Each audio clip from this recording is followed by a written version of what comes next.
আর আমি বারবার একটা কথা বলি যে এই দুনিয়াতে আল্লাহ ছাড়া আমাদের আপন বলে কেউ নাই। আপনি যাকেই আপন মনে করেন না কেন, আমাদের সম্পর্ক আছে বাবার সাথে, মায়ের সাথে, স্ত্রী সন্তানদের সবার সাথে, আমাদের হক আছে, অধিকার আছে, সব ঠিক আছে। বিশ্বাস করেন আল্লাহ ছাড়া আপন বলে আপনার কেউ নাই। এই যে গার্লফ্রেন্ডকে আপন মনে হয়, এরা আপন না।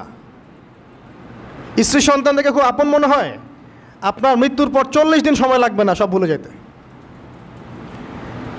পিতামাতা ভাই বোন সবাইকে আপন মনে হচ্ছে, পিতামাতার স্থান বাবা মার পরে, আল্লাহ রসুলের পরে, সেটা ঠিক আছে, কিন্তু আপন আল্লাহ ছাড়া তারা নন। আপনি তাদের মনোপুতভাবে নিজে প্রতিষ্ঠিত হতে পারবেন না, তারা আপনাকে চিনবে না। বলবো সারাটা জীবন তোর পিছনে এত টাকা ঢাললাম, কি করলি? কিচ্ছু করতে পারলি না।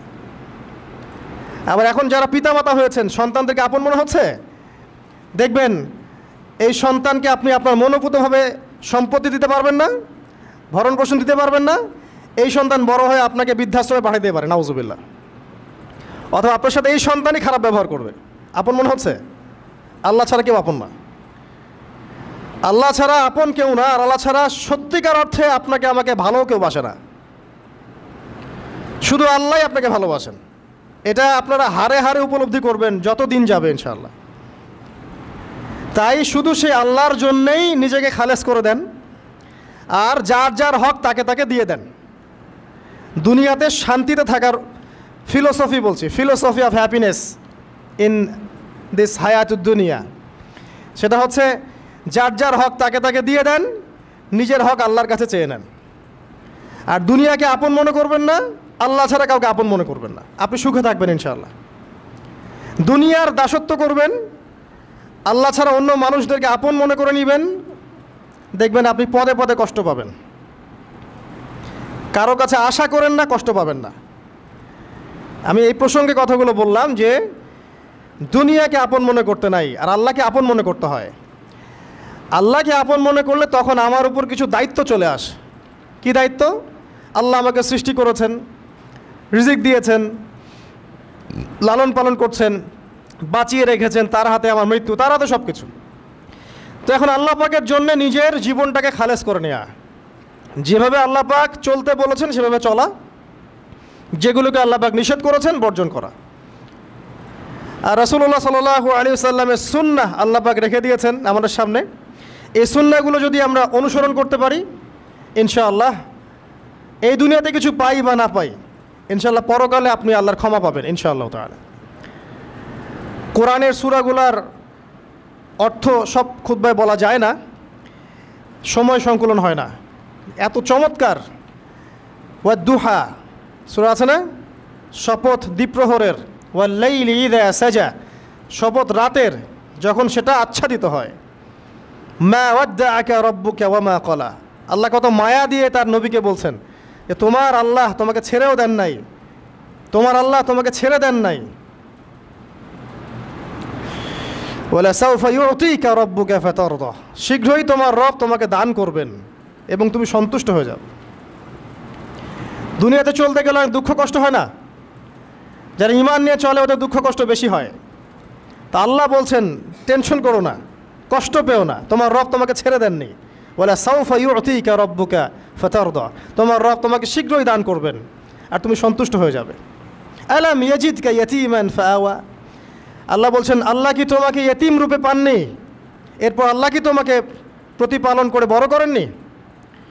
ওয়াজাদাকা দাল্লান ফাহাদা, আল্লাহ কি তোমাকে পথভ্রষ্ট পান নাই, তোমাকে আল্লাহ পাক হেদায়েত দেন নাই?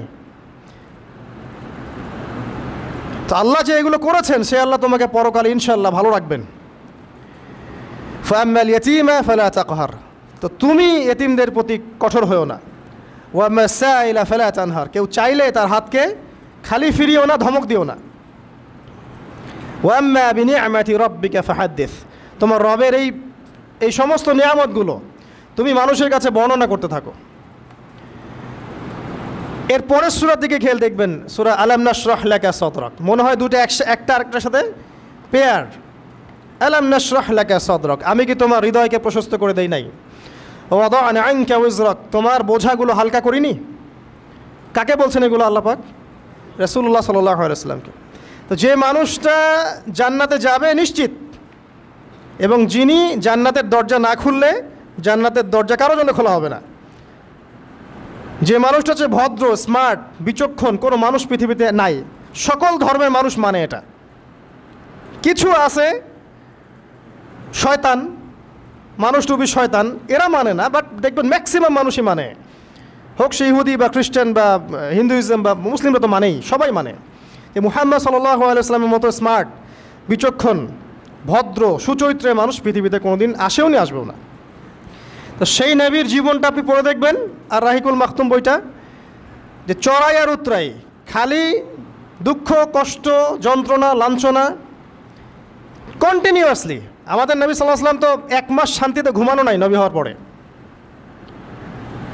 যখন তিনি মারা যান, ফাতিমা রাদিয়াল্লাহু আনহার কথা মনে আছে না? কানে কানে কি জানি বললেন।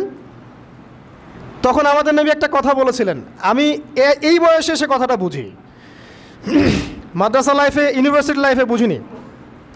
নবীজি বলেছিলেন তার মেয়েকে, ফাতিমা রাদিয়াল্লাহু আনহা তার কষ্ট দেখে কান্নাকাটি শুরু করলেন। আমাদের নবীজি তাকে কাছে ডেকে বললেন কানে কানে যে কি জানি একটা বললেন। তারপর ফাতিমা রাদিয়াল্লাহু আনহা চুপ করে গেলেন। তো পরে জিজ্ঞাসা করা হলো কি বলেছিলেন। তিনি বললেন, আব্বাজান বলেছেন আজকের পর তোমার আব্বার কোনো কষ্ট থাকবে না, আর তুমি আমার পরিবারের মধ্যে সবার আগে আমার সাথে সাক্ষাৎ করবে। এই যে আজকের পর আমার আব্বার আর কোনো কষ্ট থাকবে না, এর মানে বোঝেন, মানে সারাটা নববী জীবন কত যে কষ্ট নবী সাল্লাল্লাহু আলাইহি ওয়াসাল্লামকে সহ্য করতে হয়েছে। আজকে জান্নাতে যাওয়ার দিন, আজকে আর তোমার আব্বার কোনো কষ্ট থাকবে না। এই মানুষটার যদি এই অবস্থা হয়, তাহলে আমরা কি? আল্লাহ পাক সেই মানুষটাকে এই সূরা দুটো শোনাচ্ছেন, আমি কি তোমাকে এতিম পাই নাই, তোমাকে পথভ্রষ্ট পাই নাই, হেদায়েত দেই নাই, ভরণ পোষণ করিনি, আমি আল্লাহ তোমাকে ছেড়ে দেই নাই, শীঘ্রই তোমাকে দান করব, হ্যাঁ, তোমার বোঝাকে আমি হালকা করিনি। ফাইন্না মাআল উসরি ইউসরা, ইন্না মাআল ইউসরি ইউসরা, কষ্টের সাথেই স্বস্তি আছে, নিশ্চয়ই কষ্টের সাথেই স্বস্তি আছে। ফাইদা ফারাগতা ফানসাব ওয়া ইলা রাব্বিকা ফারগাব, যখন তুমি অবসর পাবে তখন তোমার রবের দিকে একনিষ্ঠ হও। এটাই বলতে যাচ্ছি আমি আপনাদেরকে, যে আমাদের উচিত শুধু আল্লাহর দিকে একনিষ্ঠ হওয়া, দুনিয়াকে ভালো না বাসা, কিচ্ছু না দুনিয়াটা। আমার চেয়ে ভালো আপনারা এটা জানেন না, কিচ্ছু না দুনিয়াটা, মানে মুহূর্তেই ডিজাস্টার হয়ে যেতে পারে। আর যাদেরকে নিয়ে এই দুনিয়া, আমাদের মা বাবা, ভাই বোন, আত্মীয় স্বজন, স্ত্রী সন্তান, এরা সবাই যে যার হক চাচ্ছে, তাদের হক দিয়ে দেন, আপনি খুব ভালো, দিতে পারবেন না, আপনি ভালো না। সারাটা জীবন করতে থাকেন, দেখবেন একদিন দিতে পারেন নাই, সে আপনাকে চিনবে না। নবী সাল্লাল্লাহু আলাইহি ওয়াসাল্লাম বলেননি কথাগুলো? জাহান্নামে যাওয়ার কারণ এগুলো উল্লেখ করেন নাই? কিসের আত্মীয় আর কিসের আপনজন আর কিসের অফিসের বস আর কিসের কি, সবাই সবার স্বার্থ নিয়ে পড়ে আছে। শুধু একজন সত্তা আপনার কাছে স্বার্থ চায় না, সে কে? আল্লাহ পাক। এটা যদি বুঝতে পারেন তাহলে দেখবেন মনটা আল্লাহর দিকে নরম হয়ে যাবে। আর মুসলিমদের এখন এই মানসিক আত্মশুদ্ধিটা বেশি দরকার। আমরা কেন যেন অস্থির জাতি হয়ে গেছি এখন, একটা মানসিকভাবে শান্তি নেই আমাদের মধ্যে। খেয়াল করে দেখবেন সারা দিন দুশ্চিন্তা, দুর্ভাবনা, পেরেশানি। নামাজে আসি তাও মনে হয় যত তাড়াতাড়ি নামাজ শেষ করতে পারলে বাঁচে। 5 মিনিট 4 রাকাত নামাজ, আর ইমাম যদি ভুলে 10 মিনিট পড়ায় তো চাকরি নট।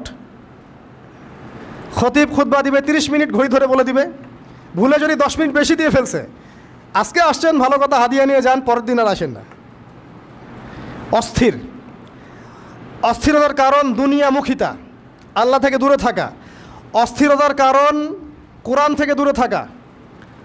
অস্থিরতার কারণ নিয়মিত সুন্নাহর উপর আমল না করা, ডেইলি জিকির আজগারগুলো না করা, ডেইলি কোরআন তেলাওয়াত না করা, হাদিস অনুবাদ সহ না পড়া, দিনের জ্ঞান চর্চা না করা, দিনী হালাকাগুলোর মধ্যে না বসা।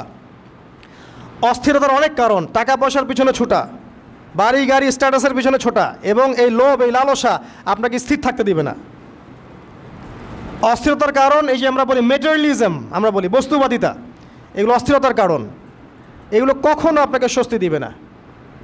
আপনি যত দৌড়াবেন দুনিয়ার পেছনে, দুনিয়া আপনার থেকে তত পালাতে থাকবে। আর আল্লাহ পাক বলেছেন, হে আদম সন্তান, আমার ইবাদতের জন্য সময় বের করো, আমি তোমাকে দুইটা জিনিস দিব। এক নাম্বার, তোমার হাতকে আমি সচ্ছলতা দিয়ে ভরে দিব, আর দুই নাম্বার, তোমার সমস্ত অভাব আমি দূর করে দিব। যে ব্যক্তি আল্লাহর জন্য সময় দেয়, আল্লাহর জন্য বাঁচে, আল্লাহর জন্য মরে, সব কাজ আল্লাহর সন্তুষ্টির জন্য করে, দেখবেন ও মনের মধ্যে শান্তি আছে। হয়তোবা তার 5তলা 10তলা বাড়ি নাই, BMW নাই, সুজুকি জিক্সার নাই, তারপরে দেখবেন সে অনেক শান্তিতে আছে, কারণ তার মনের মধ্যে একটা প্রশান্তি কাজ করে।